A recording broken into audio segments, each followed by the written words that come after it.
Computer gaming today is a hobby enjoyed by millions of people worldwide. While most gamers choose to play casually, a growing number have begun to take gaming much more seriously. The most dedicated of these players join together into clans, which compete at worldwide events for substantial cash prizes. I travelled to one of these events, called QuakeCon in Dallas, Texas, with the UK gaming team 4Kings, to investigate the emergence of professional gaming and see how well the Intel-sponsored team can fare against the world's competition.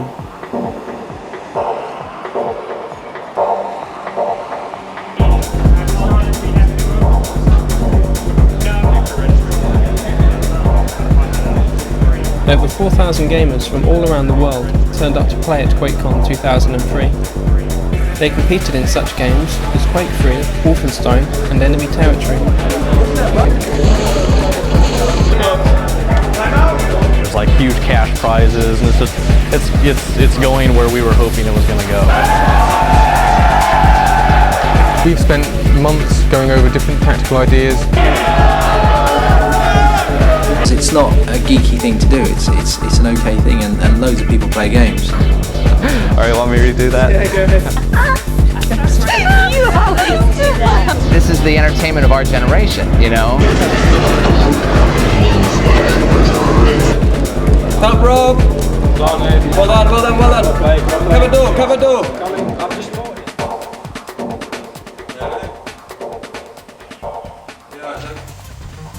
A thoroughly jet-lagged Four Kings team finally arrive at QuakeCon and settle down in their rooms. Full-time professional gamer Toby Aldridge is responsible for the management of the clan and also represents his team in their Wolfenstein division. Feels really good to be here this year. We've done a lot of preparation. We've been playing many hours every night for the last couple of months.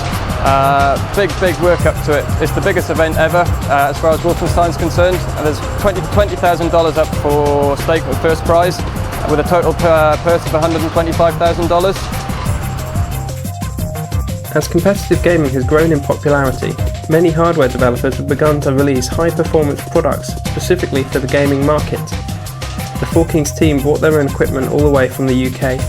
It's a Logitech MX300 mouse, one of the most accurate mice you can get, and a fat pad. I only really use the fat pad because it's so big. There's not really many other pads as big. It means I can use a low sensitivity and still be able to aim well. Mesh Sponge keeps the cord from getting snagged, and it just keeps the cord nice and clean. I think gamers are very particular about the hardware they have for their games. I mean, it's a little bit like Formula One, going Formula One racing in a Robin Reliance. You wouldn't win, so your hardware is just as important as your skill. As Four Kings warm up for their first match, their head tactician Simon Butt reveals some of the tactics they plan on using. Today we're playing Westside Wolves, a Western American team. We're playing them on the map Ice, which is one of the bigger Wolfenstein maps. It's got two large sections. There's the Allied section, where they have a large stronghold fortress, where they protect their documents, right at the top. There's two ways the Axis can attack the fortress: either attack via the hill route, which is outside and come around the stronghold, or they can come underneath through the service halls and up into the fortress. They have to grab the documents and then run back to their side of the map to the transmitter, and then they win. Well, there's a very large scope for the tactics you can use in any Wolfenstein map. But for Ice, the traditional tactics are to set your men up around the top of the stronghold, and they can shoot down as the people try and climb up the ladders, or as they're coming around the side.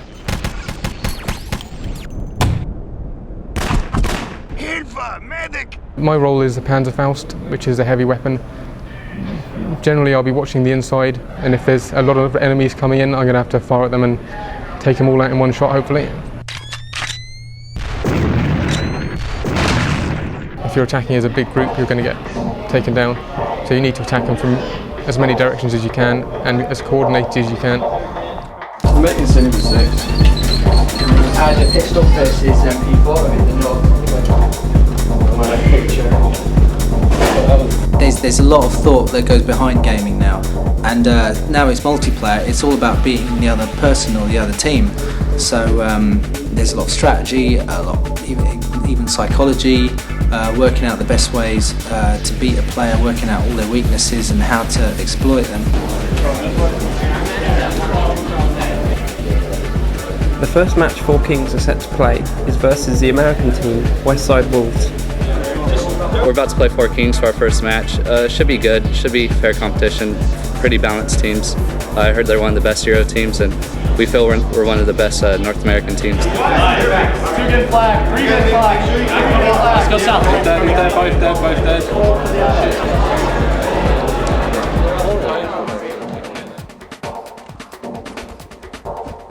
Here we're watching Four Kings versus WSW on ice, the first match of the tournament for Four Kings.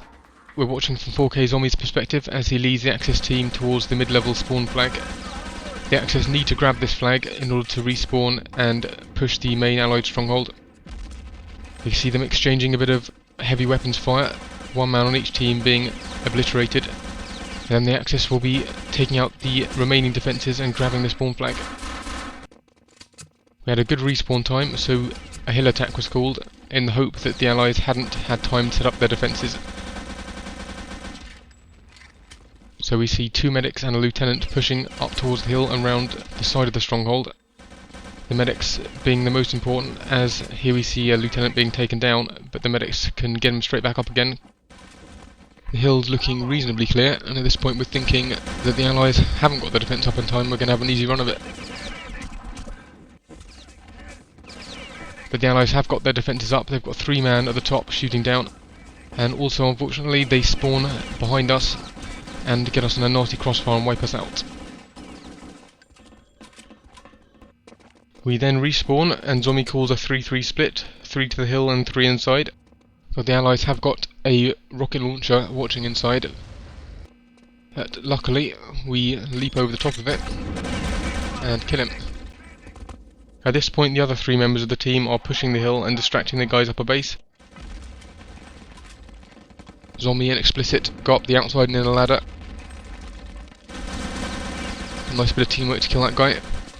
And then attack the rest of the upper base defense, which have been busy concentrating on the other 4 men. Zommy makes a grab for the documents, jumps down, goes around the side door, giving Explicit time to jump down and cover his back. And he calls for the rest of the team to cover the south service halls so that the enemy can't push down from the hill to cut him off. And here we switch to Zommy making the final run towards the Axis transmitter. It's been cleared out, and we go 1-0 up. Unfortunately, we dropped the next 2 rounds, then pulled one back to make it 2-2.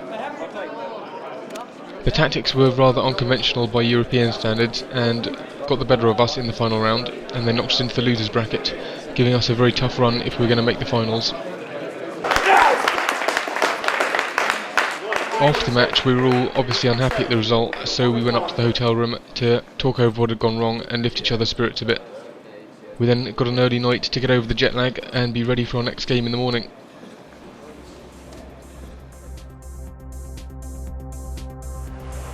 QuakeCon isn't the only big gaming event today. Back in the UK, the qualifiers for the World Cyber Games are being held. This event was founded in South Korea, a country where gaming has become an accepted part of their culture, and live tournaments are featured daily on TV. Ex-professional gamer Sujoy Roy is well acquainted with the problems that gaming faces in its bid to become a spectator sport. Right now, when we've got spectating, it's really, they're looking at the pretty graphics and they're looking at someone being able to aim very quickly, but they're not scratching much deeper than that. What we need to make it better is something like a good commentator to explain where people are doing well, where they're doing badly, and to build up the excitement. They're going to have to regroup, they're going to have to come in hard like a hammer, and they're going to have to penetrate the Allied defense to get inside, grab the documents, and run them through the front door. But the Lemmings have not been able to do that. I've seen at tournaments before, places like the ESWC Cup, they've got heartbeat monitors to show how intense it is and how certain parts of the game will make someone be more on edge. And we need more of that. We just need more feedback, more understanding, and a good face to present it all. I mean, anyone who's ever videoed somebody playing a computer game, certainly at professional tournaments, their face is often just kind of like this kind of look, and it doesn't really change expression that much. You tend to get like a bunch of expressionless people. Nice, one window. Oh, you're joking, dude, look. Watching a game of Counter-Strike, unless it's done in a very compelling way, is a little bit boring, unless you're actually involved in the game. And we've got to find a way of making computer gaming much more watchable. Generally what tends to happen is that gaming programs are often just put on at 3 AM in the morning on Channel 4, and they're kind of up there with soft porn in terms of social acceptability in the UK. And the fact is that these days, with things like The Sims and stuff coming out, there's millions of people playing games. There's more people playing games than there are buying movie tickets. So it's certainly something that terrestrial broadcasters and the bigger broadcasters are going to have to start taking seriously.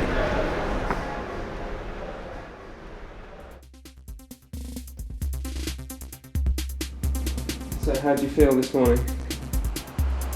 A bit nervous. We haven't got any second chances anymore. Our next game is against LastChance, the British team. Should give us, well, hopefully will give us a big confidence boost, and hopefully we'll take it. The Four Kings gaming clan has been sponsored by Intel for the last 18 months. The team are equipped with Intel Pentium 4 processors with hyperthreading technology and Intel motherboards. Been in 4K about 3 months now, really enjoying it. They got excellent team play, excellent tactics and great commitment. Credit to the UK scene.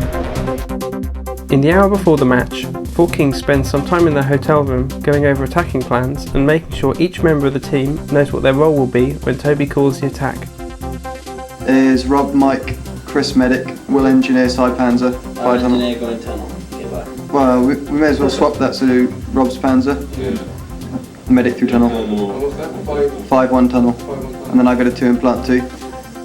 5 low, Panzer high, Rob Panzer high, Will Lieutenant, rest medics and Remember engineer. Will's house? It's just if I check the northeast alone. Sometimes it goes straight through the middle. It's going to go across though, isn't it? And the middle tactics. Rough diagram of northeast tower. When we're running out, we all run from the side door all the way around to the bunker. So we got cover and they can't limbo our bodies because we'll be hiding behind the sandbags there. Side. Rob. Mike. Medic low. Will. No, I know it. Engineer low. Side.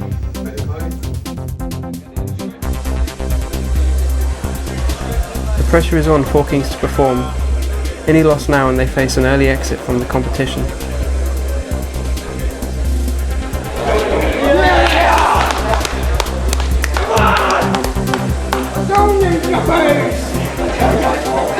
We came through a lot better from the previous matches. We stuck to a game plan and played how we were meant to play and we came out on top this time.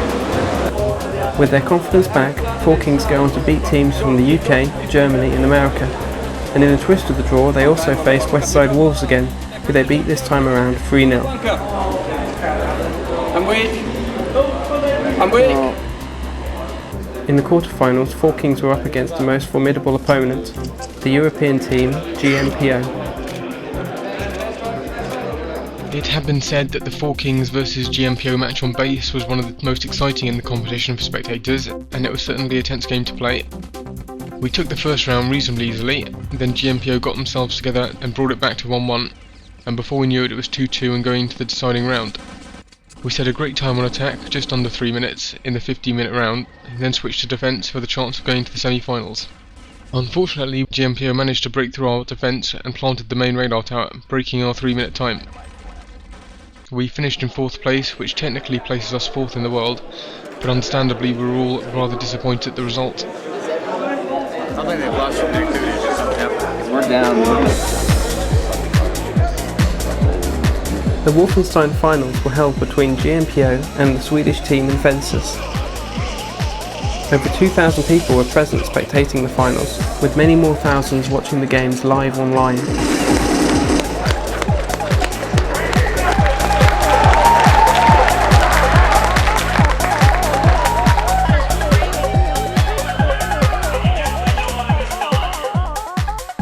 After taking 4th spot and a cheque for $7,000, the team take a well-deserved break.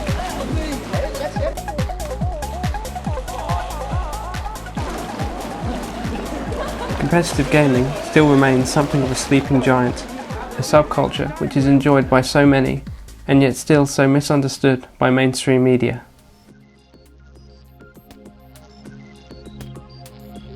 Computer games and people earning money from computer games, or taking computer games so seriously it's their profession, that kind of stuff is still a novelty. It's not mainstream. It's not really normal. So when it's shown on television or written about in a newspaper, it's because it's exceptional, and it's not because an underdog team beat the champions. It's not because of the sporting aspect. It's just because it's kind of sort of wacky for someone to take computer games so seriously, and we got to get out of that. Yeah, sometimes I do worry that I could be wasting my time playing all these games, but then the industry is a very big industry. It's a multi-billion pound as it is, and technology is always advancing, and the industry is advancing with that. So I'm hoping in the future there'll be a lot of scope to make money playing games.